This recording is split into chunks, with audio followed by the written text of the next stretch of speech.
Hey, it's me, Vicky Marie. And good morning, good afternoon, or good evening, wherever you are on this crazy planet we're living on that gets crazier by the day. But you know what? That's what makes life interesting, I suppose. So, if you don't know me, if you've not watched this channel before, my name's Vicky Marie. I am based in Spain, in mainland Spain, though I am originally from Manchester. And so I am a Mancunian at heart, but I live in Spain. I'm very lucky. We're going to talk about Hannah. So we've been following this case, weren't we, of Hannah? She this is it's been a weird one, let's say, hasn't it? So Hannah is from Hawaii. She flew into Los Angeles airport. This was a picture of her there at the airport, I think. And Hannah, and then she disappeared, didn't she? She disappeared. She was supposed to be continuing on to New York to visit her aunt Larry.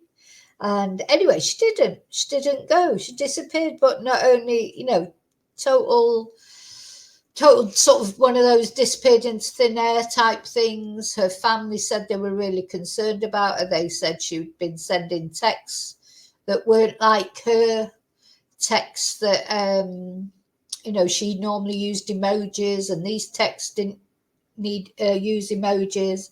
And the family really did whip up this sort of theory that Hannah had been abducted. They talked about a black man, and they talked about, said she'd been seen, like she was staggering with some man as if she was drunk. The family put all this out there. And then, of course, her dad went out there. Her dad, who she was estranged from, Ryan, have I got a picture of him on here? Yeah, this is her dad here. He flew out there. They were estranged. She was estranged from a lot of her family. But he flew out there to help look for her. He was out there with, let me just show you another picture of him with the wanted posters and things. They were saying, that definitely foul play had happened to her. There was all sorts of rumours flying around of trafficking, kidnapping, you name it. They were all talking about it. They set up a GoFundMe to pay for posters and things, and to pay for them to stay in Los Angeles while they searched for her.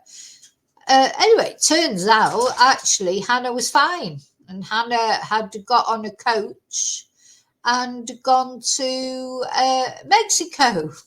And probably all the time that the family was searching for her, she was already in Mexico. I can't find the picture of Ryan with the thingy, but I can find the picture of her buying her ticket. It turned out she was buying a ticket for a Greyhound bus. She was gone before the family were even looking for her, probably. And then now it turns out that she's probably involved in some sort of green card scam. But in the meantime, her dad, Ryan, couldn't cope with all the worrying of what had happened to her, and threw himself off a multi-story car park in Los Angeles and killed himself. So he's not coming back safe and well, is he? Now, although you cannot blame someone for somebody else doing that to themselves, that is Ryan's choice. He chose to do that for whatever reason. Maybe he was already having those ideation thoughts before all this happened. But it seems he was, of course, people were saying he'd had something to do with her disappearance, possibly, because, for whatever reason, what it's like. And, did he do it because of Hannah going missing, or what? Was he in that sort of state of mind anyway? And it's not Hannah's fault that he took that choice to do that. But I still think, honestly, I am sort of angry with Hannah, because she's now turned up, as they call it, safe and well. I'm going to read the family statement out. I don't know what her mental state is. But there's a lot coming out now, and it seems like there was some sort of green card scam going on.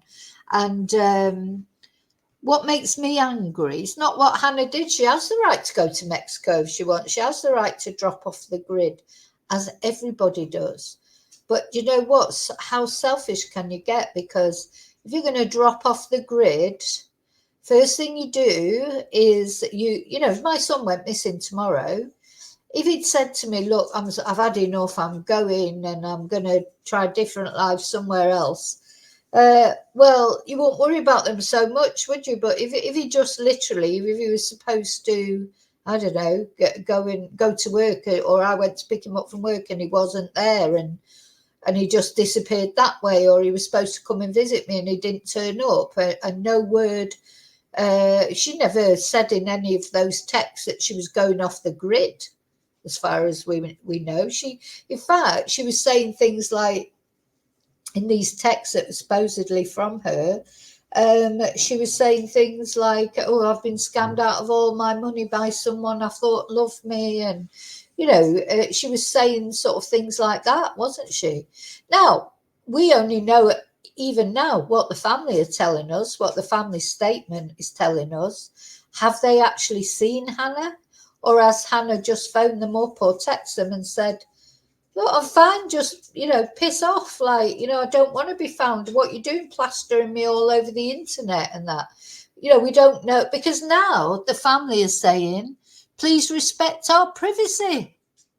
I mean, this is just not on. So you can't ask the public for, to promote your missing loved one, their case, and ask for money from a GoFundMe, which they're still asking for.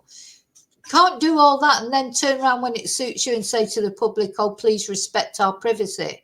No. You've got to, that is just, you just can't do that. Well, you can do it, obviously, but to me, that is just wrong. You can't be saying, help us find our missing loved one. Yes, donate to this GoFundMe, and then, oh, no, leave us alone now. Most cases that you look at, even like the Jay Slater case and that, the funeral, not all of it, there was some of the funeral was made private, of course, the end of it. But, they allowed it to be filmed. So they knew that people were had got sort of cared about what happened to Jay and all that sort of thing. And so, you don't have to give them you don't have to give the public or the media everything that's happening, but you have to give them something, because you've been asking for their help. You've been asking for their help. You've been asking them to talk about your loved one. You've been asking for them to help search for them. You can't then just turn around and say, right, that's it, I'm not talking about it anymore. But, oh, by the way, carry on giving to the GoFundMe. We'll have a look in a minute if it's still up or not. So, yeah, it's very, if I am so happy that Hannah has been found safe and well, if she has. Some people are saying, oh, well, how do we know she's safe and well? Because we haven't, actually seen it. She may come out in the end and make a statement, might she? Or she might be just mortified that all this attention's been on her. Or she might be loving this attention. I don't know. I see a different, when I look, I think I've mentioned it before in videos. There's something about Hannah.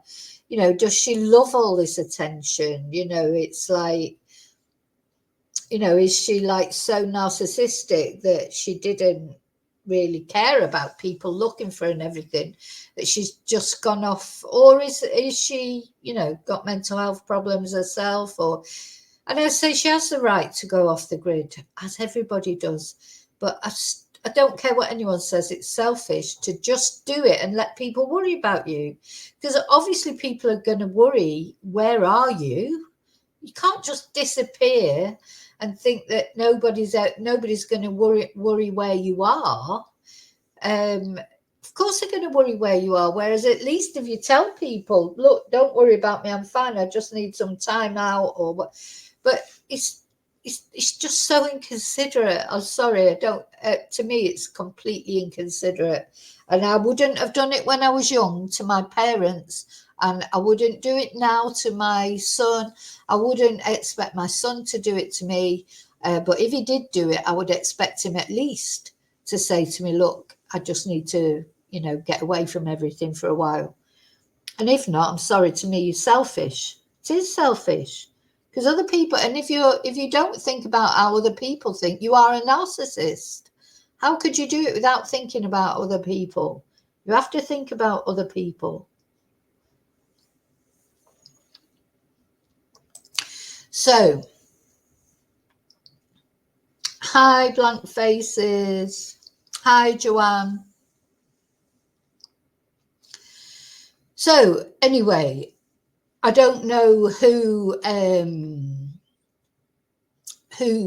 what's the word? I don't, let me know what you think in chat. We've all got our views about this. And yeah, so many missing people who don't get the attention that Hannah got. And, it's really irritating, isn't it? I think. I'm trying not to get angry with Hannah because maybe she did not realise if she was estranged from her family, maybe she never thought that they would even bother. But, how could you think they wouldn't bother? You just wouldn't do it, would you?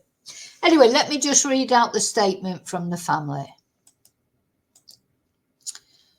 And then we're going to read what somebody else says about what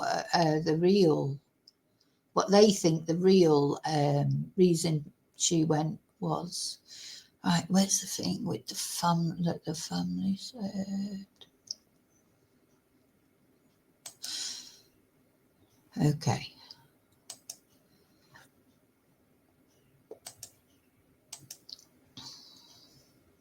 So it was News Nation, actually, with the first people I saw talk about it.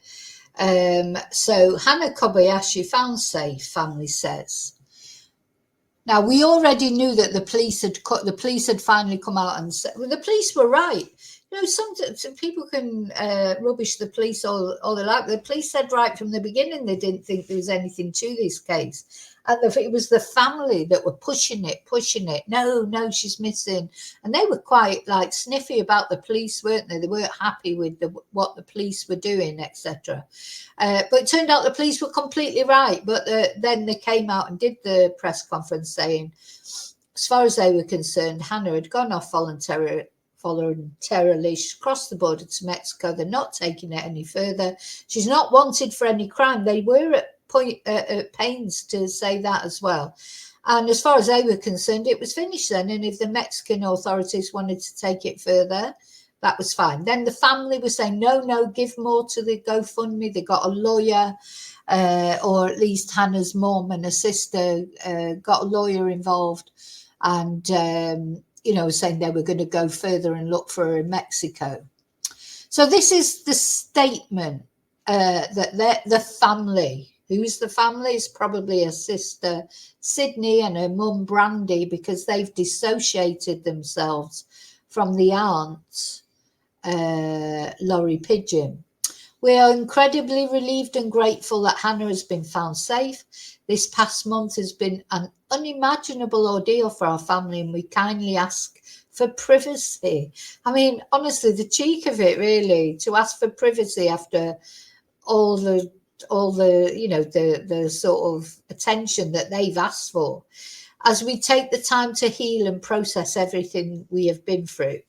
And, of course, Ryan, the father, he's not coming back, is he? The family has spoken to Kobayashi, but has not elaborated further on her disappearance. So we don't know if they spoke to her on the phone, have they actually seen her, is it just a message? But they're saying they seem to be happy now that she is safe. So it must be more than just a message, I would say.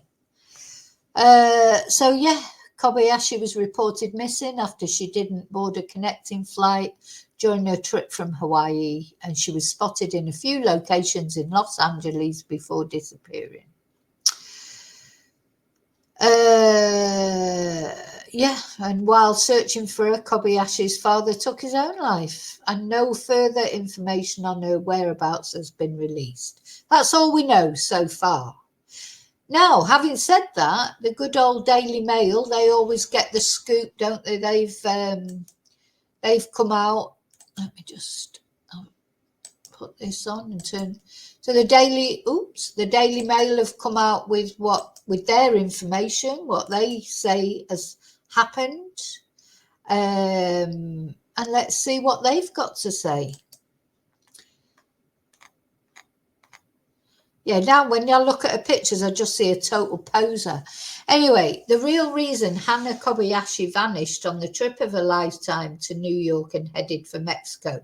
So they're claiming they know the real reason. This is today's paper. Now that Hana Kobayashi has come forward to declare she's safe and well, the incredible story behind her disappearance can be revealed for the first time by Daily Mail. She was on her way to New York, blah, de, blah, de, blah.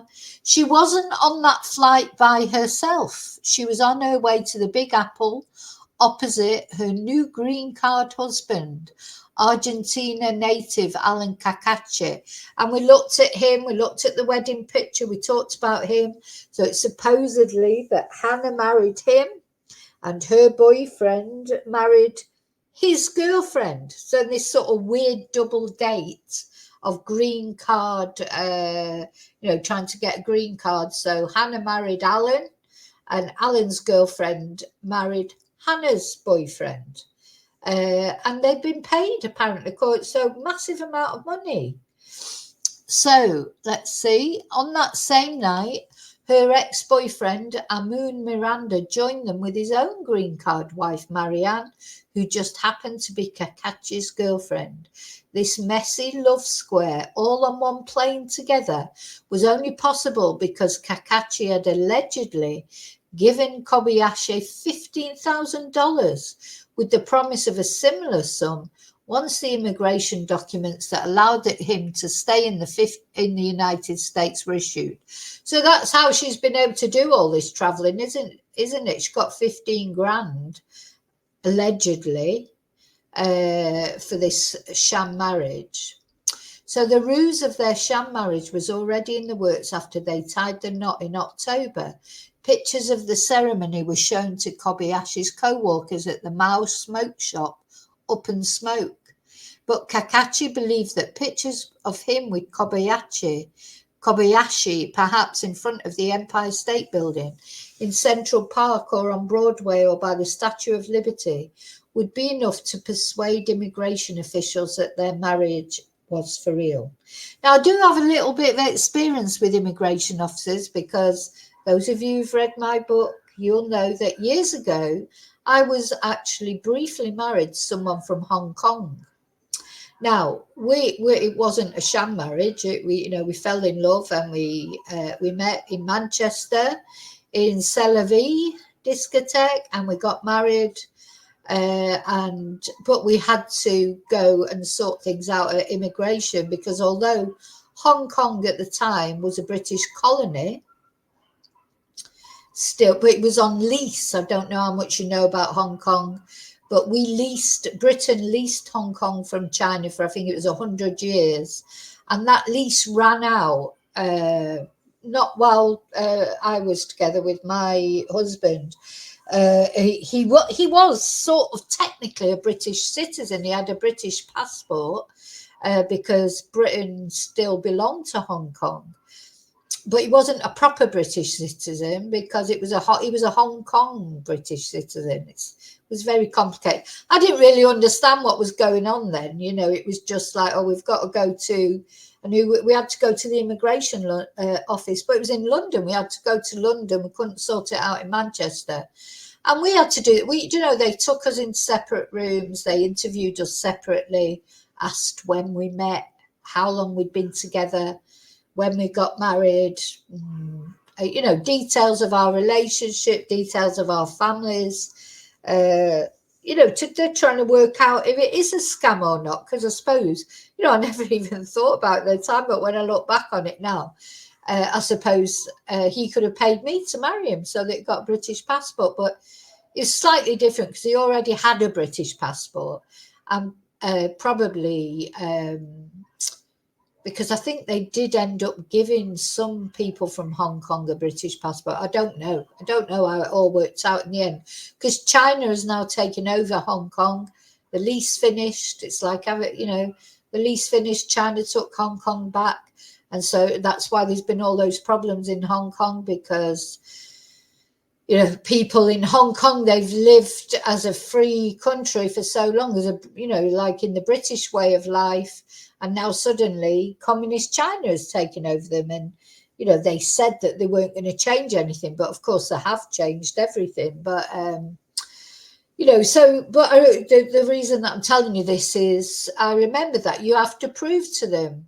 I don't think they'd got as far as the green card yet. Because when the policeman said, "Oh, there's nothing criminal to do with this case," thing is, they'll marry first, then they've got to apply for the green card. So he hasn't got a green card yet. So I suppose the offence hasn't happened yet. Can't stop them getting married. Whatever the offence is, when you go and apply for the green card. So I think what they're doing there, if this is true, allegedly, is they were setting the scene so that when they go to the immigration offices, it'd be like, "Oh yeah, we went to New York together," or not New York, we went to Los Angeles together. So, so if Kakashi believed that pictures of him with Hannah in front of the Empire State Building, etc., or by the Statue of Liberty, would convince them that their marriage was real. Because that's the sort of questions they'll get asked. Well, where have you been together? What have you done together? They're trying to work out that this is not, because you could just literally go and marry someone and then never see them again, really, until they pay you the next amount of money, or till you go to the immigration offices. So you've got to be genuine. You've got to show that you're genuine, and I think that's what probably that was about. Trying to prove that they had a normal relationship, not a sham relationship. So this is where she worked, apparently. And her co-worker, Desiree, that she must be the one that sold her story to the Mail, she's told the Daily Mail that her sham marriage to Kakashi was not a secret. It wasn't a secret, that she was open about it. And this is her ex-boyfriend. This is the first time we've seen a picture of her ex-boyfriend. It looks like a mugshot, doesn't it? Probably is. Amun. And he had dated Kobayashi for 2 years, but then apparently he caught her meeting up with her DJX, and he broke up with her in August. But they still decided to go ahead with this New York trip. And I thought that was, so obviously the reason they decided to go ahead with the New York trip, supposedly on that same plane, was Alan, the guy that she'd married in the sham marriage, and his girlfriend, who'd apparently married Amun, allegedly, according to the Daily Mail. I mean, it makes sense though, doesn't it? I suppose it does make sense. So yeah, so it's a right situation, isn't it? So, but then why did Hannah? She shouldn't have turned off her phone and not told anybody what was happening. Anyway, there was no secret, according to Desiree. Kobayashi's co-worker told the Daily Mail. She told us about her plans. The Argentinian couple wanted to hop on the trip at the last minute because it presented an opportunity for photos of their romantic vacation. But the dynamics of the group got complicated. Kobayashi's colleagues told the Daily Mail she had mixed feelings about going on the trip, feeling both excited by checking off a location on her bucket list where she could see relatives, but also frustrated she'd have to share her flight with ex-boyfriend Miranda. And her co-workers also divulged that her cash cows, in the form of Kakashi and his girlfriend, were also a point of contention to the formerly missing woman, who didn't want either of them coming on this trip.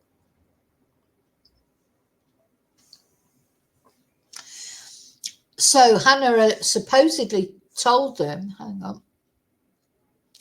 Hannah supposedly told them she did not want to waste time taking photos because she's a total, honestly, it's all about her, isn't it? All about her.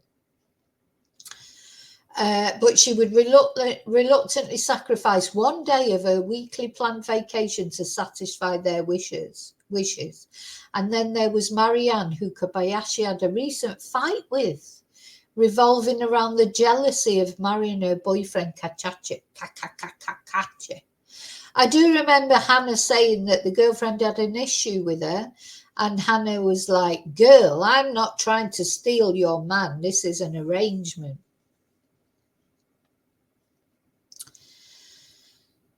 So there you go. So this is, of course, Hannah and the poster. She looks so smug. I hate this photo. I can't even look at that photo now. She looks so smug. This is where she married the guy, the Kakachi guy in Maui. That's her coming off the plane.